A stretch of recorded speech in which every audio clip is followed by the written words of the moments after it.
Emma Dalmayne, I'm an autistic rights campaigner and I'm mum to Damien. When Damien, who's autistic, began experiencing serious mental health problems, his doctor referred him to the Child and Adolescent Mental Health Service, known as CAMHS.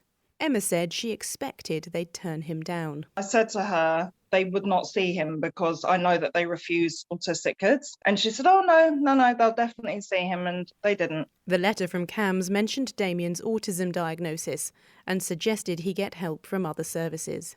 I did thought I was going to get help, and it just turned out that they just don't do it for kids like me or similar. Emma was furious that her son couldn't get the help he needed. When that happened, I thought, well, no, this isn't good enough. And I had heard from so many other parents that their children had also been turned down, and I just thought, no, this isn't happening to my son. So she started a petition online, arguing that the system is denying autistic children access to mental health treatment, and she called for change. It's got nearly 200,000 signatures and gained the backing of some big names. We've had Sally Phillips, probably well known for being in Bridget Jones's Diary. Chris Packham, of course, as you know, he's autistic, and he was only too happy to help. The BBC tried to find out how many autistic children are referred to CAMHS and how many get help. The figures were not available.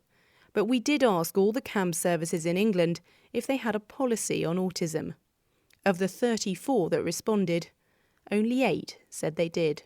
I'm not surprised to see that number so low, but it is clearly an issue that needs to be addressed. I'm Tom Madders. I'm the Director of Campaigns and Communications at Young Minds. Tom said there can be problems understanding mental health issues in autistic children. I think it comes from a lack of understanding sometimes in some professions just about how autism and mental health problems can present together.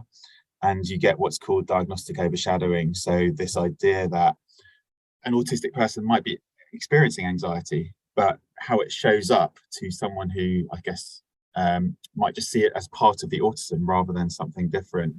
NHS England said improving access to mental health support for all those who need it is a priority for the health service, including for those with autism. It said a record 720,000 children accessed support in the last year.